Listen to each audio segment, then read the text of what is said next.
أصدقائي أحبابي متابعينا في كل مكان، أهلا بكم على قناة أيمن سبورت 2 وحلقة جديدة من حلقات فرفوش وأصحابه.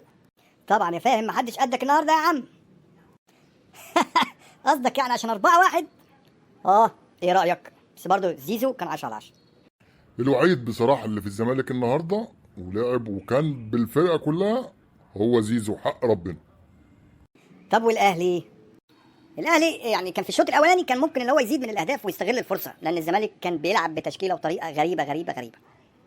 لا ما تفكرنيش بأسوريو واللي عمله في الفرقة. بصراحة الراجل ده غريب، ماتش يعمله 10/10 وماتش تحس ان هو ملوش في الكورة خالص. ليه يا كوتش؟ يعني الراجل برضه بيحاول هو بيظبط الدنيا، ماشي، هو يعني عمل شوية أخطاء المرة دي. دي مش أخطاء، دي كوارث. يلعب من غير ارتكاز خالص. طب ازاي؟ مفيش واحد يبقى واقف يصد الهجمات اللي جايه من الفرقة اللي قصاده. يعني دي شغلته. في لعيبة كده بيبقى ليها شغلة معينة بتعملها.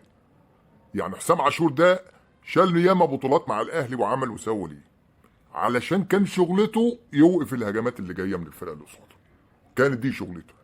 الراجل ده لو طور من نفسه شويه، لو عاشور وطور من نفسه وينقل الكوره من الدفاع للهجوم، بس هي دي الحته الناقصه اللي في حسام عاشور، وده اللي ما خلوش يستمر كتير او في الفتره الاخيره ومشي.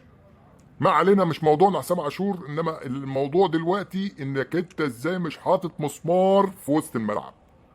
لا الأغرب كمان الواد اللي اسمه سكر، اللي هو حتة سكرة ده في المنتخب الأولمبي كان حاجة تانية خالص، بيلعب في الزمالك مش عارف بيجرى له ايه، بيبقى سكر ناقص سكر.